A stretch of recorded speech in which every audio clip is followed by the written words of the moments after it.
అంటే డాక్టర్ గుణ గారు నాన్న, మా నాన్న, మన నాన్న. అన్నయ్య,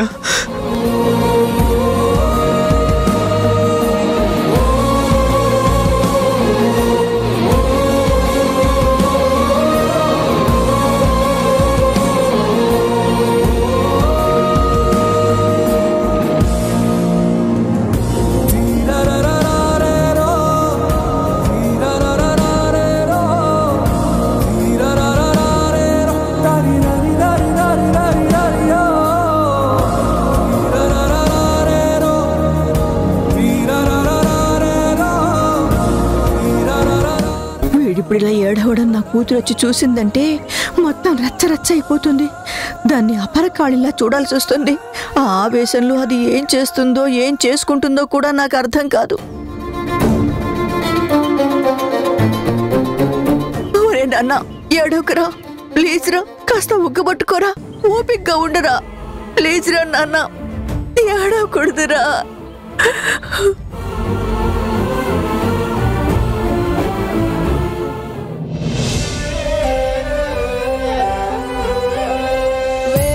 అక్షరాలు కోటి పుస్తకాలు చెప్పలేని ప్రేమ అమ్మే కదా.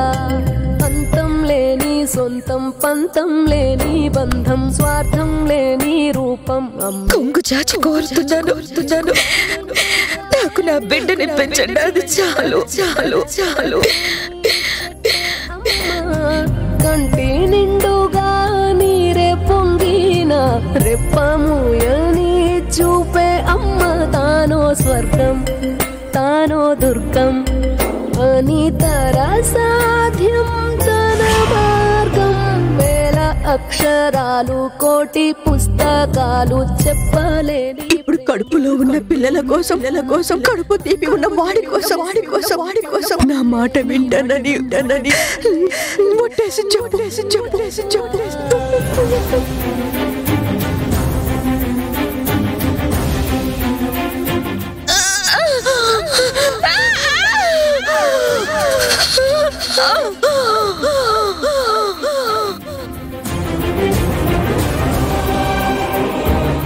ఓ ఆడపిల్ల మగపిల్లాడు పుట్టాడమ్మా.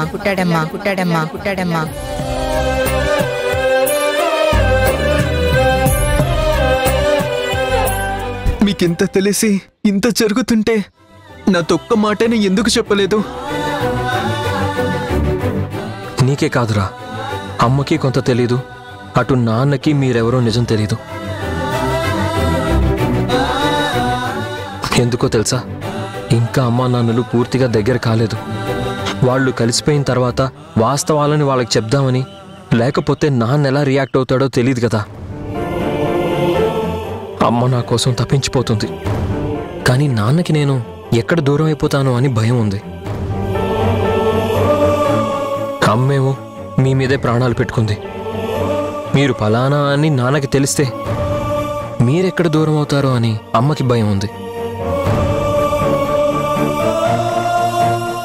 ఇప్పుడిప్పుడే అమ్మా నాన్నల మధ్య చిన్న సఖ్యత ఏర్పడుతోంది. నేను, అమ్మమ్మ, అన్నయ్య, శివ అంకుల్, చిత్ర, మన తాతయ్య అందరం వాళ్ళిద్దరిని ఒకటి చేయాలనే ప్రయత్నంలో ఉన్నాంరా. నీకు చెప్తే అమ్మకు చెప్పకుండా నువ్వు ఉండలేవు. నీకు అమ్మ మీద ఉండే ప్రేమ మాకు తెలుసు కదా. అందుకే నువ్వు ఎక్కడ అమ్మతో చెప్తే ఈ ప్రయత్నాలన్నీ ఫలించకుండా పోతాయని, పడ్డ శ్రమంతా వేస్ట్ అయిపోతుందని చెప్పకుండా దాచాంరా. మనందరం ఒక తల్లి కడుపును పుట్టిన వాళ్ళం అని చెప్తే నువ్వు సంతోషిస్తావని మాకు తెలుసు. కానీ నీ సంతోషం కడుపులో దాచుకోలేవు కదా. అవునరా చిన్న, అందరికంటే చిన్నవాడివి. నువ్వంటే అందరికీ ప్రేమ, నీకేమో అమ్మంటే ప్రాణం. ఆనందపడి అమ్మతో అసలు విషయాలన్నీ చెప్పేస్తావేమోనని భయపడి చెప్పలేదురా, అంతే. నీ మీద మాకేం కోపం లేదు. మీరు ఎన్నైనా చెప్పండి, నేను మాత్రం ఈ విషయం నా మనసులో దాచుకోలేను. అమ్మతో ఖచ్చితంగా చెప్పేస్తాను.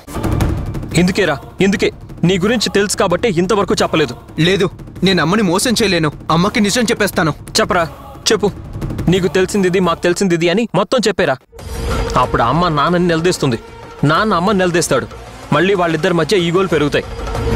గతంలో లాగానే ఇదిగో మీరొక దగ్గర, నేనొక దగ్గర, అమ్మ ఒక దగ్గర, నాన్నొక దగ్గర విడివిడిగానే ఉండిపోతాంరా. ఇంక ఈ జన్మలో కలవలేం.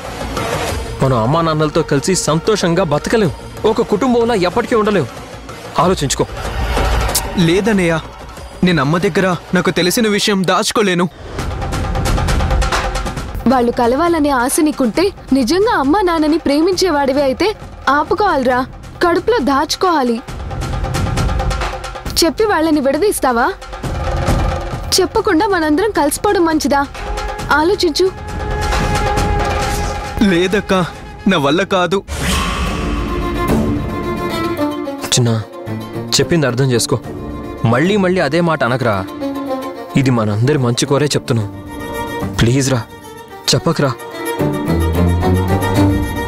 అవునరా చిన్న, చెప్పకురా. అమ్మతో చెప్పకురా. చెప్పకురా ప్లీజ్. చెప్పకరా. సరే, చెప్పను. నాలోనే దాచుకుంటాను. నువ్వు మాట అనడం కాదు, మా మీద ప్రమాణం చెయ్యి. ఆ, ఉమ్.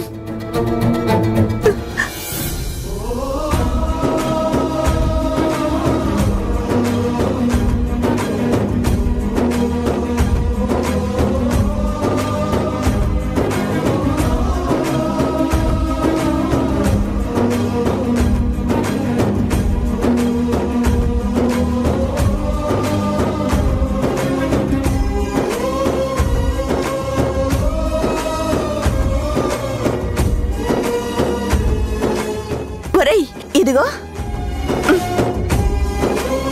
ఇవన్నీ మీ తాతయ్య మీ అమ్మ కోసం చేయించిన నగలు. అమ్మో, అమ్మకి ఇన్ని నగలున్నాయా? కానీ వీటిని ఆ సౌమ్య దాని మెడలో వేసుకుని వచ్చింది. అదృష్టానికి ఆ టైంలో మీ అమ్మ కళ్ళు మూసుకుని అమ్మవారిని ప్రార్థిస్తోంది. కానీ అది చూసుంటే ఎంత గొడవై ఉండేదో తెలుసా? నేను శివ కలిసి దాని మీద నగలని ఒలిపించాం. నేనే పట్టుకొచ్చాను. నువ్వు ఈ నగలని తీసుకెళ్లి ఇంట్లో పెట్టు. వద్దమ్మమ్మా, వీటి గురించి నాకు ఇన్నేళ్ళు తెలీదు. ఎప్పుడైనా ఫంక్షన్స్లో అత్తే వీటిని వేసుకొని తిరిగేది. ఇంతకాలం అత్త అప్పుడప్పుడు వేసుకోవడం చూసి అత్తవే అనుకున్నాను. కానీ అమ్మ అన్న విషయం నాకు తెలీదు. ఇవి అక్కడికి పట్టుకెళ్ళడం కంటే ఇక్కడ ఉండడమే సేఫ్. నీ దగ్గరే ఉంచమ్మమ్మా. సరేలే.